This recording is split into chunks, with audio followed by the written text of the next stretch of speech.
დღეს ქალაქ გორის საკრებულომ 2015 წლის ბიუჯეტის პროექტი დაამტკიცა. სხდომაზე არსებული აზრთა სხვადასხვაობის მიუხედავად პროექტი დადებითად შეფასდა. ბიუჯეტის პროექტში სხვადასხვა პარტიების და დეპუტატების შენიშვნებიც იქნა გათვალისწინებული. დღეს 4 საკითხი განვიხილეთ, რაც ყველაზე მნიშვნელოვანი საკითხი იყო, დღეს დავამტკიცეთ 2015 წლის ქალაქ გორის მუნიციპალიტეტის ბიუჯეტი, ამიტომ და მივულოცო დღევანდელი რიგარეშე სხდომის შედეგი იყო, რომ დამტკიცდა ბიუჯეტი 2015 წლისა. გეტყვით, რომ აღნიშნული ბიუჯეტი ძირითადად არის გავლილი. არ არის თვითონ ქვეყანაში არ არის ხოლმე ესეთი სიტუაცია, რომ ყველანაირად ვცდილობთ, რომ თანხები გამწვარი იყო ის მოსახლეობისა და ამომრჩევლის მოთხოვნა დაკმაყოფილებულიყო. ჩვენ პირველი შემოტანილი მერის მიერ შემოტანილი ბიუჯეტში შევიტანეთ ცვლილებები, დაუბრუნეთ უკან ცვლილებების დაახლოებით 70% გაზრდის არის გათვალისწინებული არის. ხო, მე თავიდანვე მქონდა ეს კანონ პროექტი, როცა შემოვიდა ეს მთავარი დოკუმენტი ფინანსური კომისიაზე, ჩვენ გავუგზავნეთ შენიშვნები, მაგრამ საერთოდ თვითონ თანხიდან გამომდინარე, რაც არის დღეს წარმოდგენილი ბიუჯეტი, ვერ ასახავს ქალაქ გორის 2015 წლის მოსახლეობისთვის კეთილდღეობას, ინფრასტრუქტურის განვითარებას.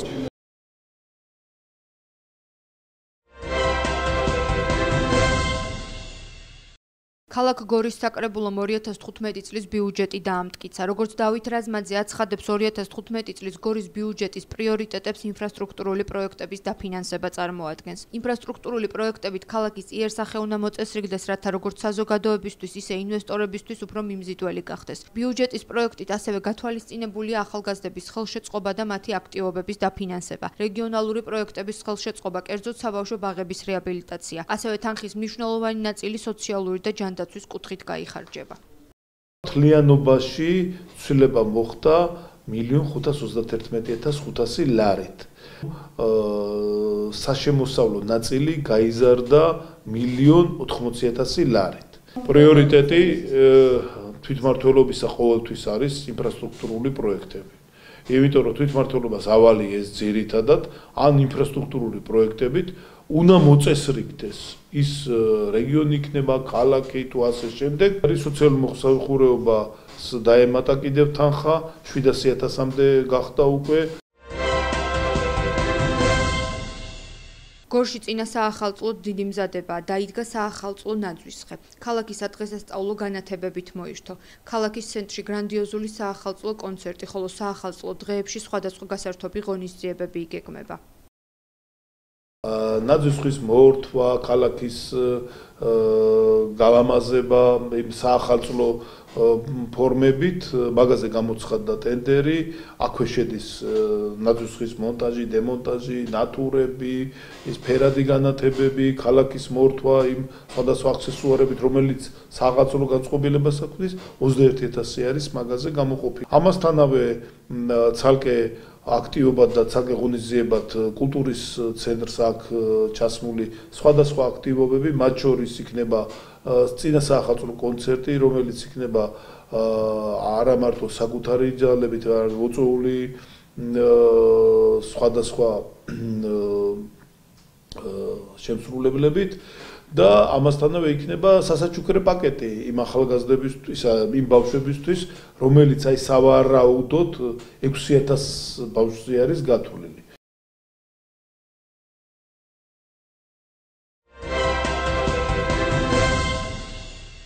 ხაშურის ცენტრალური სტადიონი წლებია სავალალო მდგომარეობაშია. იგი ამჟამად არ წარმოადგენს ხაშურის ქონებრივ საკუთრებას და ქონების მართვის სააგენტოს ბალანსზეა. მისი საბიუჯეტო დავალიანება კი აღემატება მის საბალანსო ღირებულებას. სტადიონი ექსპერტიზის დასკვნას საჭიროებს იმის თაობაზე, თუ რამდენად ვარგისია იგი შემდგომი ექსპლუატაციისათვის. ხაშურის მუნიციპალიტეტის საკრებულო და გამგეობა აქტიურად მუშაობს ამ პრობლემაზე.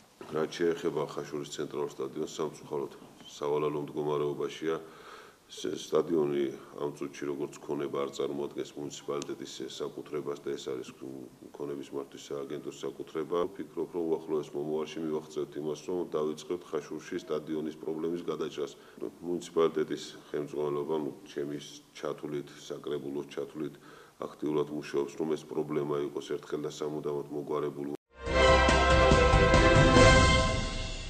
მოგესალმებით. გუშინ ყატარის დედაქალაქ დოჰაში ისამ ბინ მაჰადის სახელობის სტადიონზე შეკრებილმა გულშემატკივარმა ფანტასტიკური სანახაობა იხილა. იტალიის სუპერთასისთვის იუვენტუსი და ნაპოლი იბრძოდნენ. მატჩი კი 120 წუთს გაგრძელდა და 11 მეტრიანების დრამატული სერიით დაგვირგვინდა. იტალიის სუპერთასი არგენტინელი ფორვარდების ბენეფისად იქცა. ტურინელთაგან კარლოს ტევესმა შეასრულა დუბლი. ნაპოლთან რიგებში კი გონსალო იგუაინი გამოირჩა. 11 მეტრიანების სერიაში გუნდებმა 9 ჯერ დაარტყეს კარში. საბოლოოდ კი ნაპოლი მიმარჯვა ანგარიშით 6-5. ნაპოლიმ წელი იტალიის სუპერთასის გამარჯვებით დაასრულა. მასიმილიანო ალეგრიმ კი შესანიშნავი შანსი გაუშვა ხელიდან, რომ მიუეს მწვრთნელობის რანგში პირველი ტიტული მოიპოვებინა. ესპანეთის პრიმერა დივიზიონში კი მე-16 ტურის ერთი მატჩი გაიმართა. ბილბაოს ატლეტიკი შინ საკუთარ კედლებში 1-4 დამარცხდა მადრიდის ატლეტიკოსთან.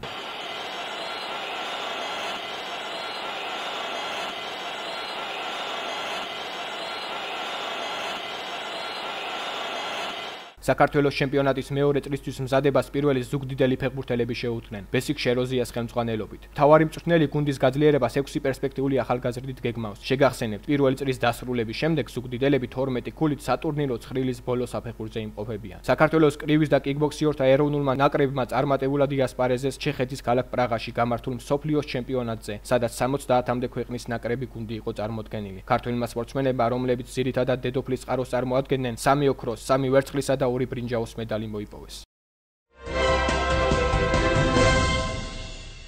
სასჯელ ახსრულებისა და პრობაციის მინისტრმა გიორგი მღებრიშვილმა, მინისტრის მოადგილემ ბესო დევდარიანმა და პრობაციის ეროვნული სააგენტოს უფროსმა გიორგი არსოშვილმა თბილისის პრობაციის ბიუროს ოფისის სარეკონსტრუქციო სამუშაოები დაათვალიერეს და ობიექტზე დასაქმებული პრობაციონერები მოინახულეს. გიორგი მღებრიშვილის განცხადებით, ახალ ოფისში ყველა პირობაა შექმნილი პრობაციონერთა მოტივაციის ასამაღლებლად. ყველაზე მნიშვნელოვანი ისაა, რომ პრობაციის ბიუროს ოფისის სარეკონსტრუქციო სამუშაოებზე დასაქმებულნი არიან პრობაციონერები, რაც მათი რესოციალიზაციის საწინდარია, განაცხადა სასჯელ ახსრულებისა და პრობაციის მინისტრმა. ბიუროს სულ მალე შეემატება კიდევ ერთი ახალი თანამედროვე სტანდარტების ოფისი, სადაც ყველა პირობაა დაცული იმისთვის, რომ ჩვენმა თანამშრომლებმა კომფორტულად იგრძნონ თავი და ასევე ყველა პირობაა შექმნილი იმისთვის, რომ ჩვენს პრობაციონერებს აუმაღლოთ, ესე ვთქვათ, მოტივაცია. აქვე ყველაზე მნიშვნელოვანი ის არის, რომ დასაქმებული არის პრობაციონერები, რაც მათი რესოციალიზაციის ყველაზე მთავარი საწინდარია. დავსაქმნით აქ საერთოდ დაგვეხმარა პრობაციის ბიურო. მუშაობთ, ვასრულებთ ყველაფერს, ვაკეთებთ. ვცდილობთ, რომ იმედები არ გაუცრუოთ რა. უბრალოდ ესე გამოდის, რომ ეხლა პრობაციის ბიუროს რო არის აქტიურა და ამათაც რო არ მივეღეთ, ნამდვილად კასაგრუპის ესე იგი მეშვეობით რომ დავიწყეთ ჩვენი მუშაობა, ეს ძალიან გაგვიჭირდა. მე პირადად გამიჭირდა. თბილისში თითქმის ყველგან მოვიარე და რო გებულობდნენ, რომ პრობაციონერი ვიყავი, არავინ არ ამღებულობდა.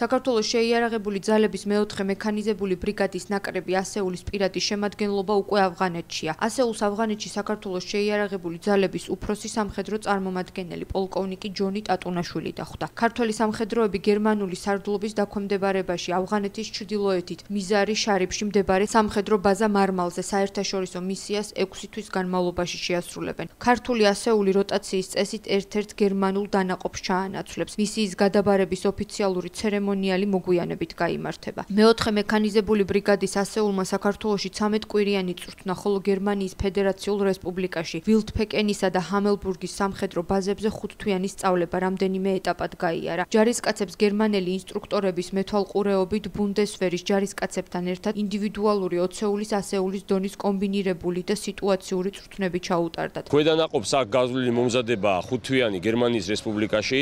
აქამდე ქვედანაყოფს გააჩნია გამოცდილება სხვადასხვა მისიებში, როგორც არის ავღანეთი, ერაყი და კოსოვო და დღეისთვის ქვედანაყოფი სრულად მზად არის, რომ შეასრულოს ის დავალება სწრაფი რეაგირების ამოცანა ბაზა მარმალზე კოალიციური ძალებისათვის. საქართველოს თავდაცვის მინისტრის მოადგილემ ლევან ღირსიაშვილმა საქართველოში აკრედიტირებულ უცხო ქვეყნის სამხედრო ატაშეებს უმასპინძლა. შეხვედრაზე მინისტრის მოადგილემ თავდაცვის სამინისტროსა და ქართულ შეიარაღებულ ძალებში განხორციელებულ რეფორმებზე ისაუბრა. შეხვედრაზე საუბარი საქართველოს თავდაცვის სამინისტროს პრიორიტეტებს შეეხო. განსაკუთრებული ყურადღება ნატოს არსებითი პაკეტის განხორციელების პროცესში პარტნიორი ქვეყნების აქტიური ჩართულობის მნიშვნელობას დაეთმო. ეს არის ტრადიციული შეხვედრა, რომელიც ყოველწლიურად და ყოველ წლის ბოლოს ხდება ხოლმე თავდაცვის სამინისტროში. ჩვენ ვაგრძელებთ ამ ტრადიციას. მოწვეულები იყვნენ სამხედრო ატაშეები, ჩვენი პარტნიორი ქვეყნების, ჩვენი მეგობარი ქვეყნების. ჩვენ გავაცანით ის სამუშაო, რომელიც ჩაატარა თავდაცვის სამინისტრომ 2014 წლის განმავლობაში. გავაცანით ახალი ხელმძღვანელობის ხედვები, თუ როგორ ხედავთ ჩვენ თავდაცვის სამინისტროს და შეიარაღებული ძალების განვითარებას. იყო დასმული საკმაოდ საინტერესო შეკითხვები. ჩვენ ვაგრძელებთ თანამშრომლობას ყველა ჩვენს პარტნიორ ქვეყანასთან და იმ პრიორიტეტებს, რომელიც არის დასახული ქვეყნის ხელმძღვანელობის მიერ.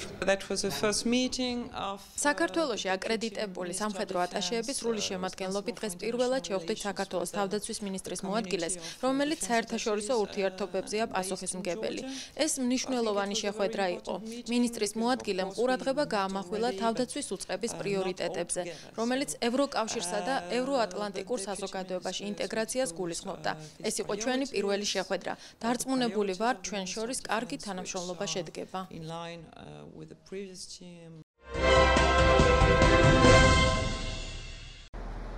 შინაგან საქმეთა სამინისტროს საპატრულო პოლიციის დეპარტამენტის ქვემო ქართლის მთავარი სამმართველოს თანამშრომლებმა ლევან ჯაიანმა და ირაკლი აზმაიფარაშვილმა ქალაქ რუსთავში სუიციდის მცდელობის ფაქტი აღკვეთეს და ახალგაზრდა ქალბატონი სიკვდილისგან იხსნეს. გადაუდებელი დახმარების ოპერატიული მართვის ცენტრ 112-ში შევიდა შეტყობინება, რომ ქალაქ რუსთავში ქალბატონი მდინარე მტკვარში გადახტომას აპირებდა. შემთხვევის ადგილზე მისულმა საპატრულო პოლიციის ეკიპაჟმა აღმოაჩინა, რომ 1976 წელს დაბადებული ქალბატონი უკვე გადამხტარიყო მდინარეში და იხჩობოდა. ოცეულის მეთაური ლევან ჯაიანი და მისი მეწყვილე ირაკლი აზმაიფარაშვილი არ დაელოდნენ სამაშველო სამსახურის მისვლას მდინარეში შეცურეს და ქალბატონი წყლიდან უვნებლად გამოიყვანეს. სასწრაფო სამედიცინო დახმარების ბრიგადამ დაზარალებული საავადმყოფოში გადაიყვანა. ამ დროისთვის მისი ჯანმრთელობის მდგომარეობა სტაბილურია. გამოძიება თვითმკვლელობამდე მიყვანის მუხლით მიმდინარეობს.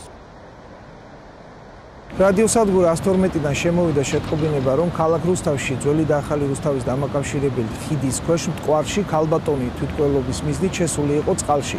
რა დროსაც ოპერატიულად გამოცხადეთ შემთხვევის ადგილზე, მართლაც აღნიშნული ფაქტი დახვდა, რომ ქალბატონი იყო წყალში შესული, რის შემდგომაც მე და ჩემი მეწყვილე დროულად შევედით მტკვარში და გამოიყვანეთ ქალბატონი, რომელიც სასწრაფო სამედიცინო დახმარების მიერ გადაყვანილი იქნა საავადმყოფოში. დავინახეთ, რომ ქალბატონი შევიდა წყალში და დავრეკე 112-ზე და 2-3 წუთში მოხდა რეაგირება, საპატრულო მოვიდა, შევიდა მაშინ მტკვარში, შუა წყალში და გამოიყვანეს ხელით ისინი დაზარალებული.